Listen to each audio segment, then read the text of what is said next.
Okay, so here's what we'll do. To start off, on that tab, there's like just a small little excerpt from a speech that somebody gave to the president. She's a teacher in New York, speaking with the president. So what I'm going to do is I'm going to read the speech, just start to finish, and then I'm going to ask a question, we'll discuss with your table, and then we'll discuss the question. Okay, so it'll probably be like 4 or 5 questions that we discuss. Okay, so if you can't get it pulled up, then just listen carefully. It's not super long, but then we're going to discuss, and it's going to lead us into our next section that we're going to do for Discovery Ed. Okay, so it's called Dear Mr. President. It's from a series of interviews called Dear Mr. President, recorded during January and February of 1945, where ordinary U.S. citizens reflected on World War II and its effects on the home front. Okay, so how did World War II affect people in America? And this is from Miss Elizabeth Weisenbuffer, who's a teacher from New York City.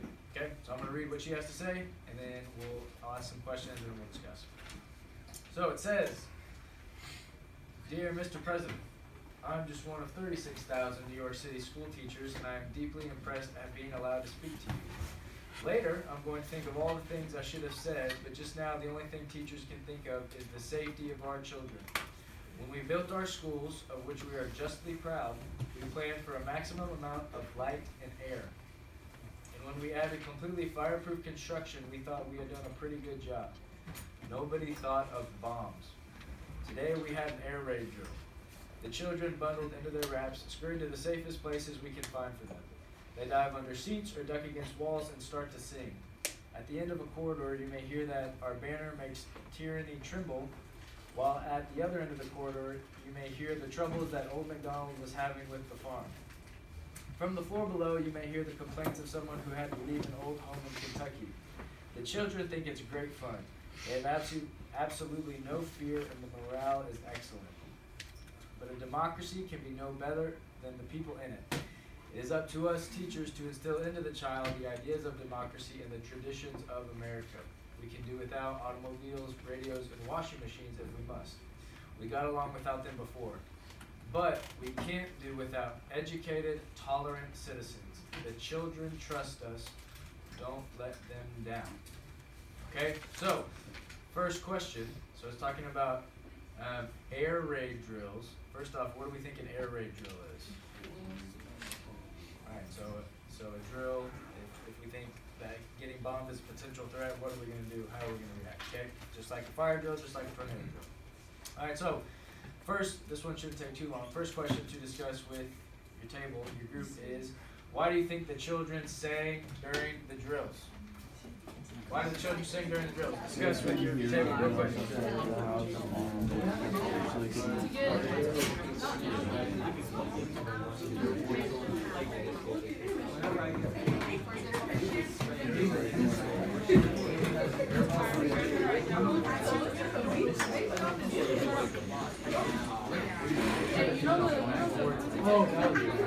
Okay, so this one might be pretty simple. Why do we think the children sang during the drills?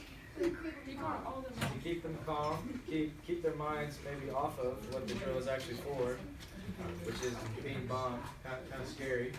Okay, so put yourself in this situation. If you're a 5th grade teacher, do you actually tell the kids like what the drill is for? Do you say, yes, hey, this is what is going on, or do you just let it go, let them sing, and then get back to what you're doing with that talk? What would you do? I don't know.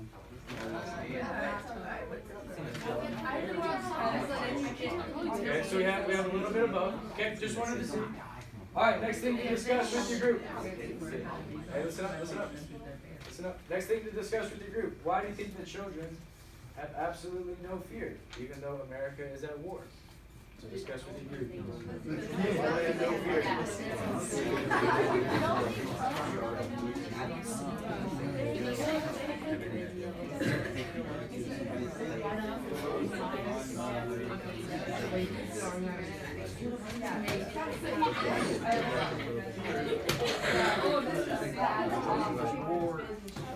Why do you think the children have absolutely no fear? Okay, bring it back. So why do you think the children have no fear during these drills?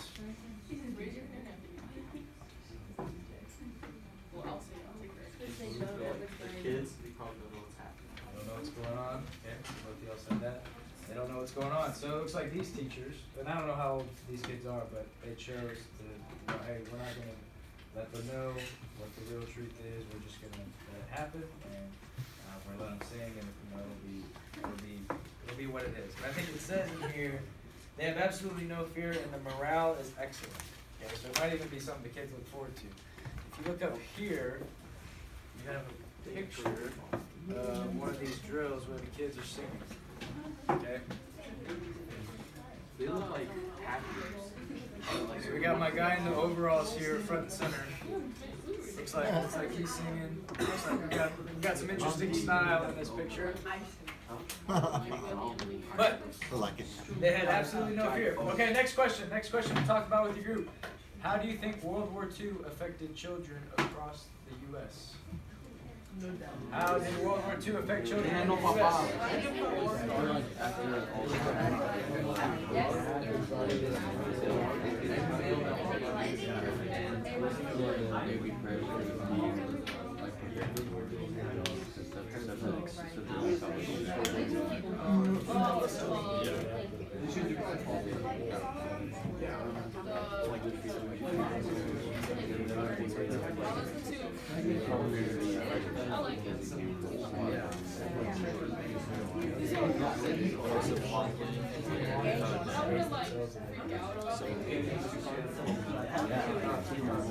All right, bring it back.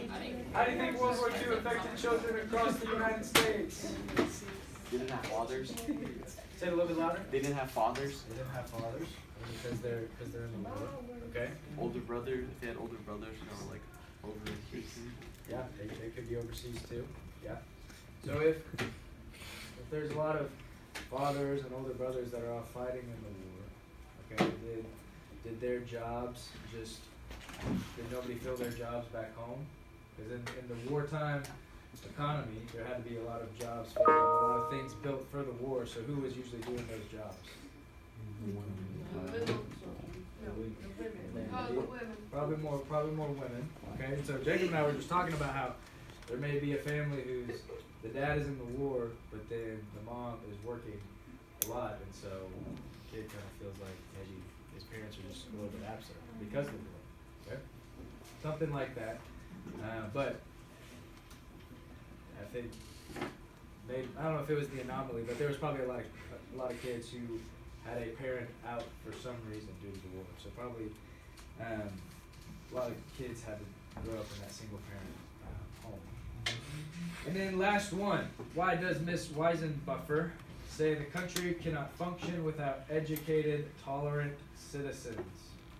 Okay, so think about what educated and tolerant means. So based off what we heard in her speech, why do we think that she thinks the country can't function without educated and tolerant citizens?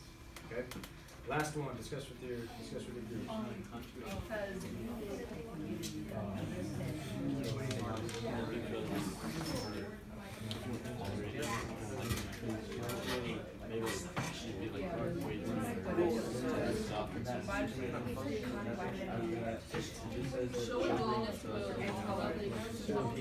Well, the kids don't know what it is.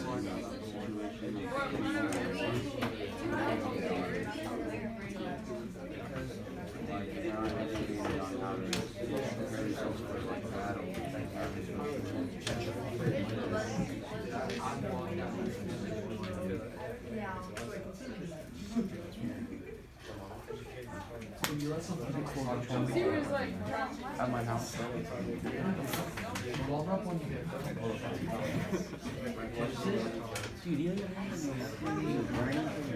All right. Last question. Let's have two people answer, and then we'll move on to today's activity. Why do we think that it's important for the country to have educated, tolerant citizens? First off, what does it mean to be tolerant?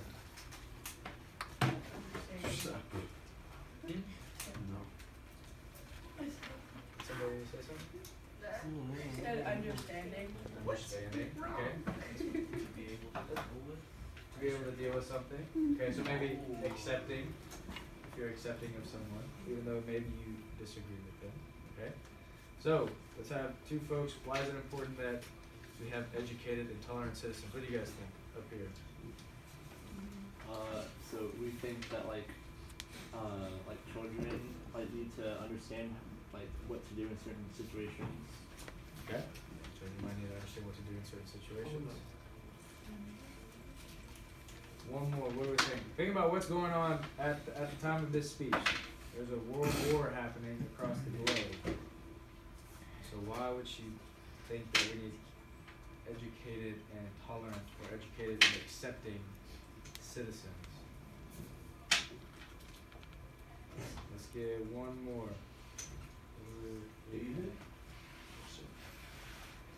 What do y'all two think here in the middle? Yes, Anthony. I want to know what you think. What do you got? Anthony had a really good answer. You know what I said? Boy, just answer. You I don't remember my answers. Oh, I can't remember what I said. What do you think? What do you think just off the top of your head? You can say.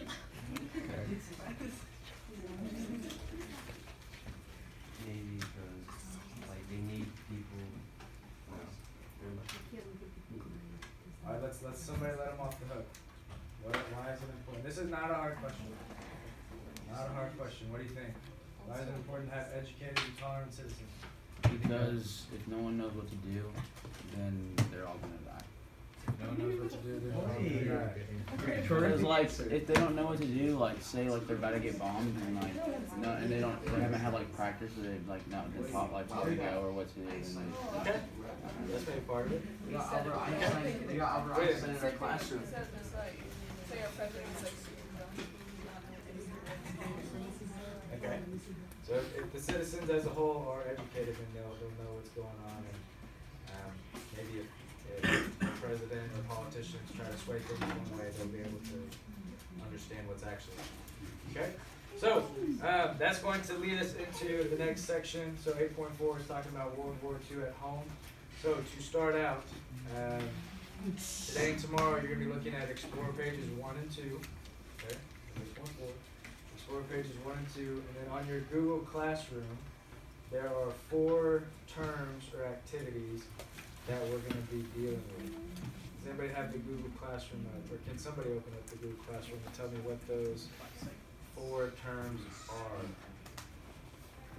Real quick. Rationing goods, victory gardens, recycling activities, and civilian defense. Okay, so those 4 terms and activities are what we're going to be working with in pages 1 and 2. Okay, so what you're going to do is you're going to create a graphic organizer. Okay, so just a way to organize the information in pages 1 and 2, illustrating those 4 activities, or those 4 terms. Okay? So, I feel really sick. in groups, do like groups of like 4 or 5, I think is what we decided. So get in groups of 4 or 5. And what you're gonna do is you can split up like one person can take a term, another person can take a term until everybody has one. Or We're missing one person. okay. What a group of If six. she's normally here, then you can just count it. Let's do a group of six.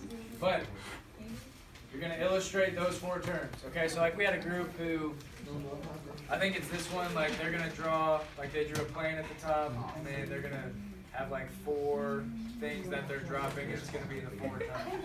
That was colors. Something like that, but a way for you to organize your thoughts for those 4 activities. Okay?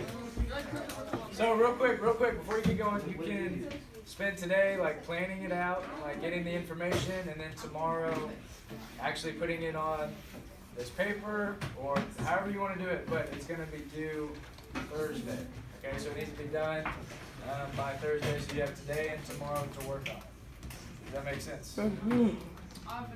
Try and get in groups of 4 or 5.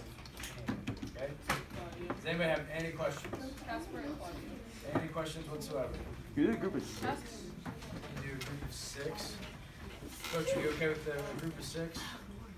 6 is too many. No. That's too many. 6 is too many. Two groups of three. No, let's just do 3.